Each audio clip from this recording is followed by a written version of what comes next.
Tensura What If? Silver Timeline by CBCTEBAS Chapter 70 Cardinal Unwind. Chloe had become a new member of the Citadel, and she was slowly getting accustomed to her new life there. Both she and Hinata, not wanting to be a bother to Rimuru, threw themselves into the management of the multiverse, helping Agni and Runa. Occasionally, they even trained with the saints they had befriended. Well then, Chloe, I'll be going with them. Hinata waved as she led a group of 100 saints toward one of the gates. Chloe waved back, a smile on her face. After discovering Hinata's existence within Chloe, Rimuru spared no expense in creating a body for Hinata to inhabit. Fortunately, transferring her was straightforward since she was merely a soul clinging to Chloe. It would have been a bigger problem if she had been permanently attached. Chloe made her way towards the building where Rimuru resides. She gazed up at the towering structure, which resembled a modern skyscraper from Earth. To Chloe, the building appeared surreal. Made mostly of glass as hard as adamantine minerals, it was a one-way mirror, opaque from the outside but transparent from within. It stands tall, providing a panoramic view of the vast area around it. Chloe approached one of the magic circles beside the building. Like the others nearby, it was used by subordinates to teleport to the necessary floors via transport magic. There were no doors in the entire building, and unauthorized transport magic was prohibited unless using the specified magic circles. Activating the magic circle, Chloe finds herself in Rimuru's office. She held her breath, captivated by Rimuru's appearance as he focused intently on his work. It took her a few moments to regain her composure. Shaking her head slightly to clear her thoughts, she stepped closer. Rimuru-san, she called softly, leaning sideways to get a better look at his face, hoping he would notice her presence. Yes. Chloe jumped as another Rimuru appeared beside her. Did you need anything, Chloe? The second Rimuru asked, stepping closer to the startled hero. Their distance grew lesser and lesser until barely a foot was the separation of their bodies. Chloe stammered, flustered by Rimuru's sudden proximity. I was just thinking. Is it possible for me and Hinata to return to the Cardinal world? Rimuru's eyes wavered for a moment upon hearing her words. Realizing the weight of her request, Chloe quickly brushed it off. I mean, it's nothing. Just wanted to say hi, and if possible, let's hang out sometime. She forced a smile, knowing it wasn't wise to return without considering the potential changes it might bring. Understanding her hesitation, Rimuru gave her a wry smile. He extended his hand and gently stroked her head. Chloe froze for a second before a genuine smile slowly spread across her face. Rimuru-san, I'm not a kid, you know. He. Her words contradicted the contented expression on her face. Sorry, Chloe. Let's wait a little longer before we see if it's safe for you to return. I promise I'll bring you back right away if it's safe. Rimuru reassured her, then took her right hand. Let's hang out now. Yes, Chloe responded eagerly, her earlier anxiety melting away. Their smiles mirrored each other as they walked out of the office, ready to enjoy some well-deserved time together. And you're sure nothing bad will happen? Rimuru asked, his voice tinged with concern. Nothing that you haven't done anyway, Veldanava replied, laughing heartily. Rimuru glared at him, but Veldanava just shrugged it off. Since when did you become so cautious, anyway? It's so not like you. Rimuru didn't answer. Or rather, he didn't want to answer. The time was drawing near when the Star King Veldanava would reach the end of his life. Rimuru wished for anything but that to happen. However, he knew that if he intervened, something much worse could happen in the future, something unknown to them both. Yeah, this isn't like me at all. Rimuru smiled bitterly. Anyway, thanks for your time. I'll come back to the Cardinal world tomorrow. Let me meet her when I visit, okay?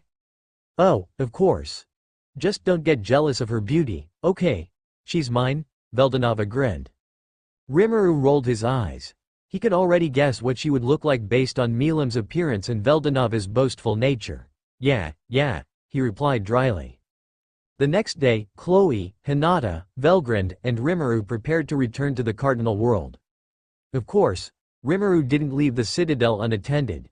A parallel existence of himself remained to watch over the place. You three can go meet your vampire friend. I'll go meet up with my brother. Velgrind flew towards the east, while the trio headed west.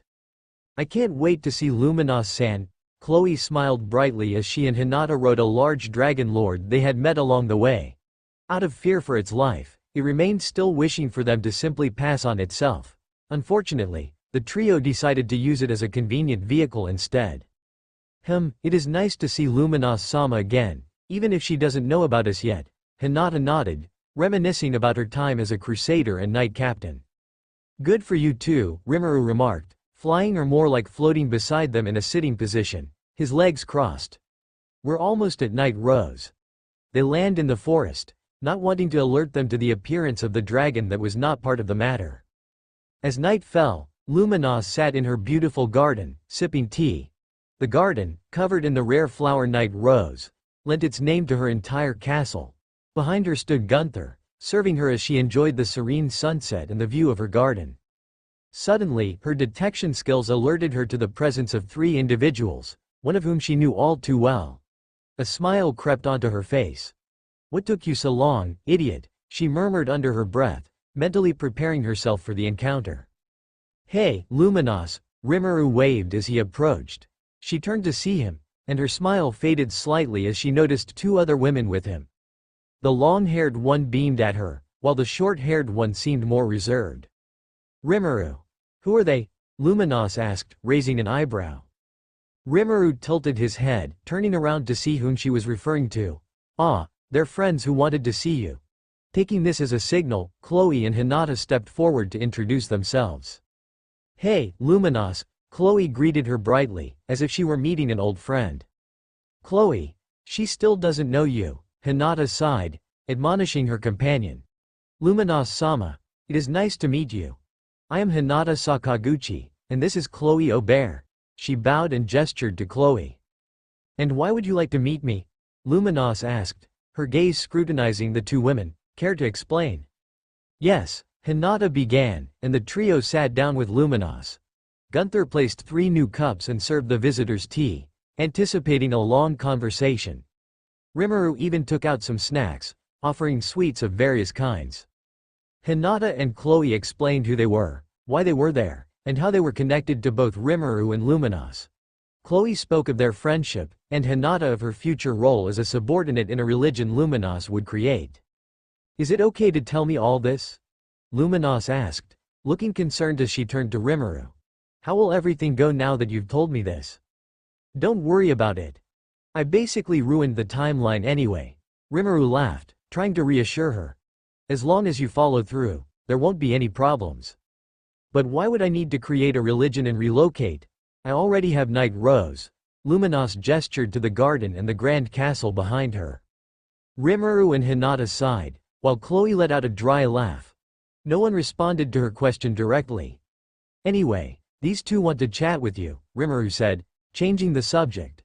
Following his lead, Hinata and Chloe engaged in conversation with Luminas.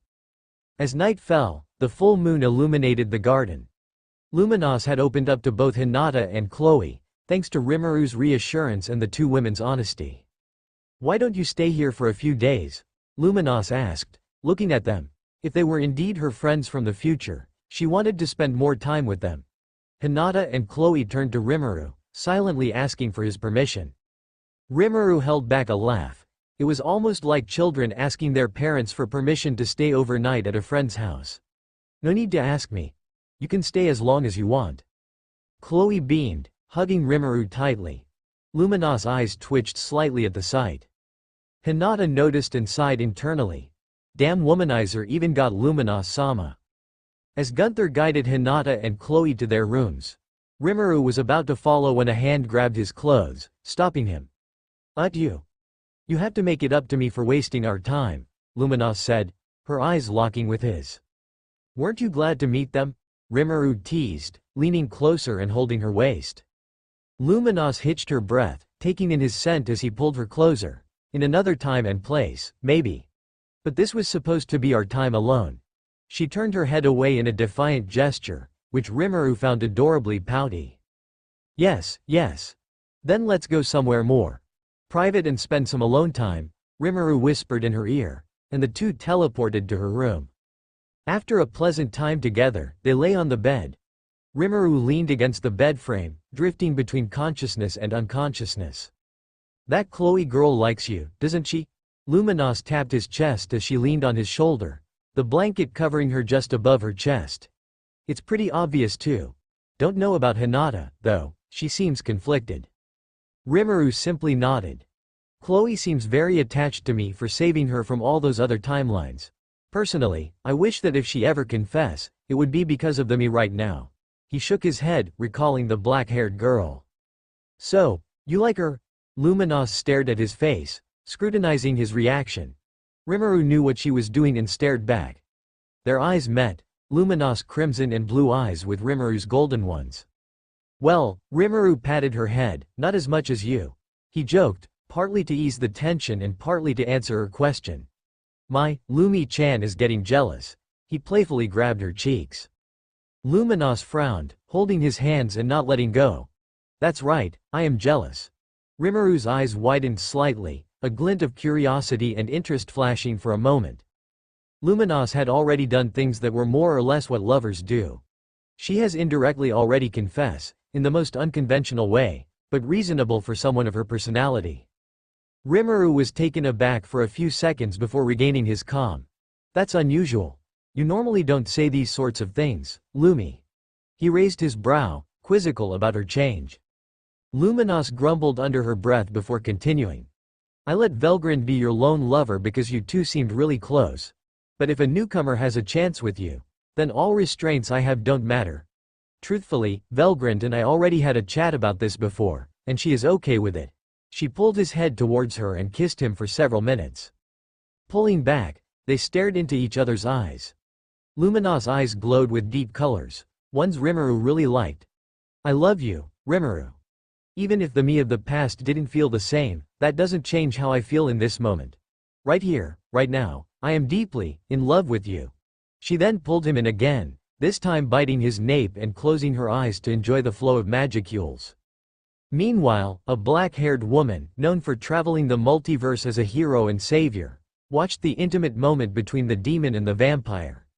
Using the abilities she had honed in battles with formidable foes, she ensured her voyeuristic endeavor went unnoticed.